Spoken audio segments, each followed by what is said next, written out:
जुमले की हांडी बार बार नहीं चढ़ती और इसी जुमलेबाजी की वजह से 6 सालों में भारत की जनता समझ चुकी है कि जुमलों से रोजी रोटी नहीं गिरना है। अरे गोदी मीडिया, ये एक अकेला बच्चा देखो, करीब करीब 30 साल का बच्चा, वो अकेला मैदान में खड़ा है, उसके पीछे तो पूरा लाव लश्कर लगा दिया। तो जो शख्स अपने दिए हुए नारे को 6 साल में दोहरा नहीं पाया, एक बार भी प्रेस कॉन्फ्रेंस नहीं कर पाया ताकि जनता को जवाब दे सके, वो शख्स उपदेश बांटता फिरता है। लोग कहते हैं इसका बाप जेल में है।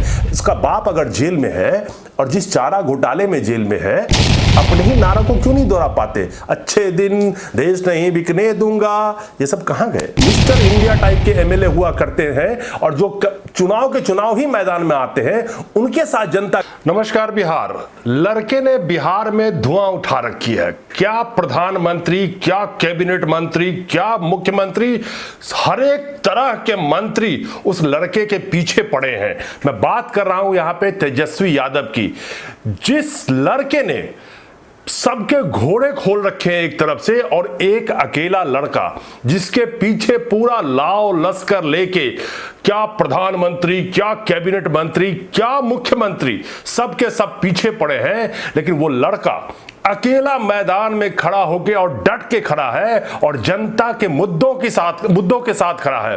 लेकिन खैर, क्या वो सुना है कि गए थे हमारे मोदी जी, अच्छे दिन का नारा सुनाया कि नहीं सुनाया बिहार में? और ये सुनाया कि नहीं सुनाया, ये देश नहीं बिकने दूंगा। अच्छा, ये देश नहीं बिकने दूंगा से मुझे याद आया, 26 सार्वजनिक उपकरण जो भारत की आन बान और शान रही, 70 सालों की कमाई रही, जो जनता के पैसे से बनी, उसको बेच के जो खाया जा रहा है, तो ये देश नहीं बिकने दूंगा। अब ये दोबारा नारा कब मिलेगा सुनने को आपको?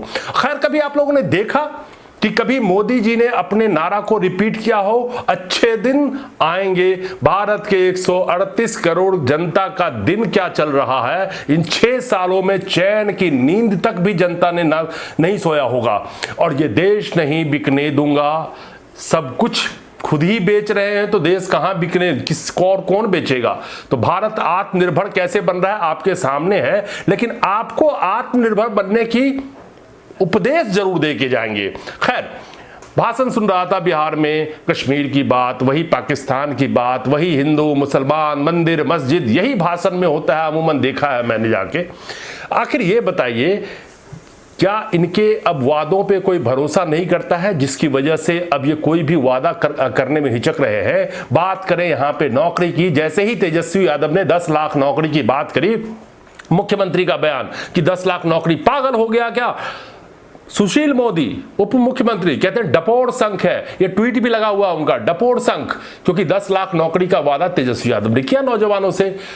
3 दिन बाद ही पलट के और मैनिफेस्टो लेके आ गए, तुम 10 लाख दोगे, मैं 20 लाख दूंगा। अब सुशील मोदी जी ये बताइए, अब डबल डपोर संख यानी कि दोगुना डपोर संख कौन है, ये तो बता दीजिए जनता को। आप कह रहे थे, या नीतीश कुमार जी कह रहे थे कि पैसा कहां से आएंगे, बुर्बक है, इसको कोई ज्ञान नहीं है। अब नीतीश जी क्या करेंगे, फिर दोबारा पलटा मारेंगे अपने ही बयान से। अब हम तो एक चीज जानते हैं कि मैं नीतीश कुमार जी की बात मानूंगा। नीतीश कुमार जी ने कहा कि पैसा नहीं है बिहार में, नौकरी कहां से आएगा? अब नीतीश कुमार जी के सहयोगी बीजेपी 20 लाख, करीब 19 लाख रोजी रोजगार का वादा लेके आ गई। वहीं नीतीश जी कहते हैं कि बिहार में समंदर तो है नहीं, तो यहां पे कोई फैक्ट्री लग नहीं सकता। तो पहले नीतीश कुमार जी के सहयोगी पार्टी भाजपा बिहार में समंदर लेके आएगी, फिर समंदर को किनारे किनारे वहां पे उद्योग लगाएगी। कमाल है ना?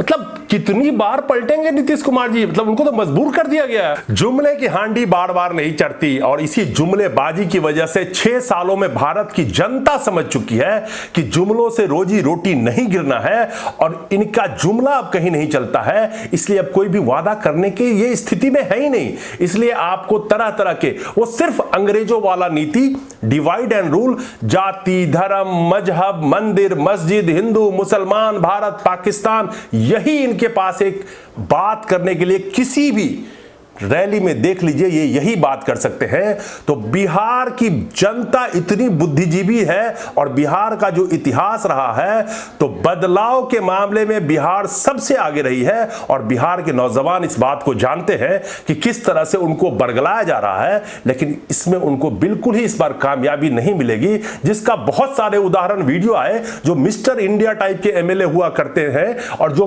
चुनाव के चुनाव ही मैदान में आते हैं, उनके साथ जनता क्या कर रही है उसकी बहुत सारी वीडियो आपने सोशल मीडिया पे देखा होगा। 2019 का चुनाव याद है, जब एक महागठबंधन बना था तो गोदी मीडिया चिल्लाती थी मोदी जी अकेले एक साइड, पूरी कायनात एक साथ हो गई है मोदी जी को हराने के लिए।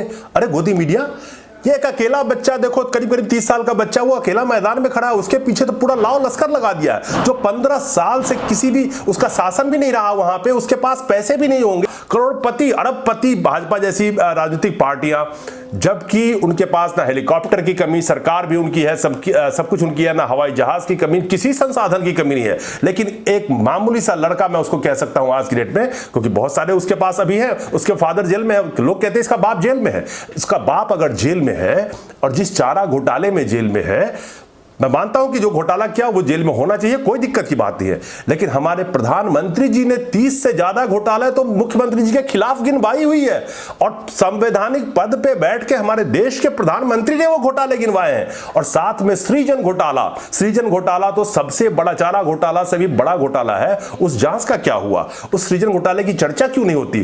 तो क्या हमारे प्रधानमंत्री जी ने जो घोटाला गिनवाए थे उसको मैं झूठ मान लूं? मैं नहीं मानूंगा, वो हमारे प्रधानमंत्री है, उन्होंने जिस घोटाले को गिनवाया है मैं उसको सही मानूंगा। लेकिन फर्क सिर्फ इतना है कि लालू यादव का चारा घोटाला, उस पे मीडिया ने पूरा कवरेज दिया, सब कुछ दिया, लालू यादव को गद्दी छोड़नी पड़ी, लेकिन आज अगर सत्ता में जो मौजूद होता है उसका घोटाला नहीं होता है, क्योंकि उसका सब कुछ माफ होता है, उसके पीछे ना सीबीआई लगती है ना ईडी लगती है, कोई नहीं लगता, सिर्फ जो रेड मारी जाती है वो विपक्षियों पे मारी जाती है, और खास करके चुनाव के टाइम में। तो सत्ता आज जो वक्त बदल चुका है उसमें सत्ता जिसकी है उसके तो बल्ले बल्ले है, कोई भी घोटाला हो कोई पूछने वाला नहीं है, बेशक सार्वजनिक रूप से उस घोटाले को गिनवा दिया जाए, लेकिन वो घोटाला बाद में अगर हाथ मिला लिया जाए तो बिल्कुल गंगा में नहा के पाक साफ वो बन जाता है, ना वो घोटालेबाज रहता है ना वो अपराधी रहता है। बिहार के मैं लोगों से गुजारिश करूंगा कि कुछ पढ़िए, देश के आंकड़ों को देखिए, ना किसी जात पे ना किसी बात पे ना किसी नेता के कहने पे, आप खुद फैसला लीजिए, और जो पढ़ नहीं सकते हैं बिहार में उनको बताइए कि आपके देश की नब्ज क्या है, कहां चली गई है हमारी देश, ये देश नहीं बिकने दूंगा कहां पहुंच गया है।